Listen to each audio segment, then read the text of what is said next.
بسم اللہ الرحمن الرحیم۔ السلام علیکم ناظرین۔ المیہ یہ ہے کہ 99% موجودہ مسلمان نسل جانتے ہی نہیں کہ بنی اسرائیل کی سرخ گائے کی قربانی، مسجد الاقصیٰ کا شہید ہونا، تابوت سکینہ اور ہیکل سلیمانی کی تعمیر اور دجال کے آنے میں کیا تعلق ہے؟ مختصر یہ کہ ہیکل سلیمانی در حقیقت ایک مسجد یا عبادت گاہ تھی جو حضرت سلیمان علیہ السلام نے اللہ تعالیٰ کے حکم سے جنات سے تعمیر کروائی تھی تاکہ لوگ اس کی طرف منہ کر کے یا اس کے اندر عبادت کریں۔ حضرت سلیمان علیہ السلام کی وفات کے بعد اس کے 3 حصے کر دیے گئے۔ بیرونی حصے میں عام لوگ عبادت کرتے، دوسرے حصے میں علماء جو کہ انبیاء کرام کی اولادوں میں سے ہوتے، اور تیسرے حصے میں سب سے مقدس جس کو سمجھا جاتا تھا وہاں پر تابوت سکینہ کو رکھا گیا، جہاں پر کسی کو بھی جانے کی اجازت نہیں تھی سوائے سب سے بڑے عالم پیش امام کے۔ پھر وقت گزرتا رہا، اس دوران بنی اسرائیل میں پیغمبر مبعوث ہوتے رہے۔ یہ قوم بد سے بدتر ہوتی رہی اور یہ کسی بھی طرح اپنے گناہوں سے توبہ طائب ہونے یا ان کو ترک کرنے کے لیے تیار ہی نہیں تھے۔ یہ ایک جانب عبادتیں کیا کرتے اور دوسری جانب اللہ تعالیٰ کے احکامات کی صریح خلاف ورزی بھی کرتے رہے۔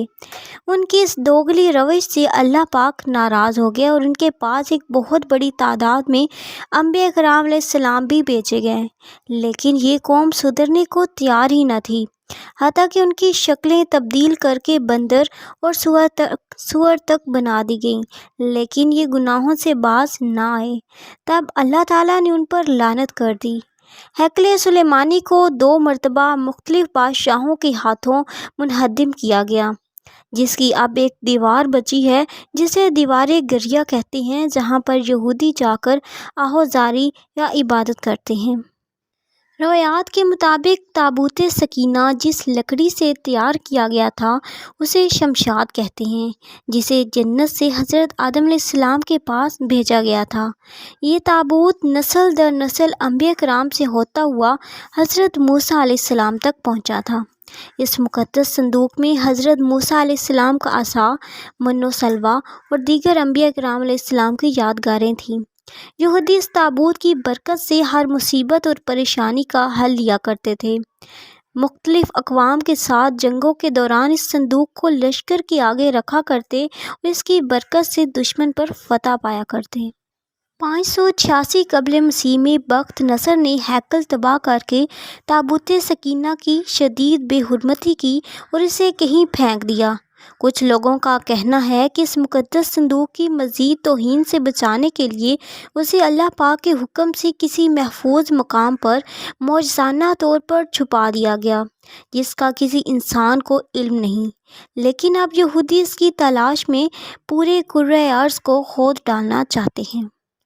اسرائیلیوں کی جانب سے ریڈ ہیفر کی قربانی کی خبریں انٹرنیٹ پر ٹرینڈ کر رہی ہیں۔ سرخ گائے کی قربانی کے بعد اسرائیلی مسجد الاقصیٰ کو شہید کریں گے اور اس کی جگہ پر 3rd ٹیمپل کی بنیاد رکھیں گے اور اس کے بعد امام مہدی کا ظہور ہوگا۔ ناظرین، اس طرح کی مزید انفارمیٹیو ویڈیوز دیکھنے کے لیے میرے چینل کو سبسکرائب کریں، ویڈیو کو لائک اور شیئر کریں۔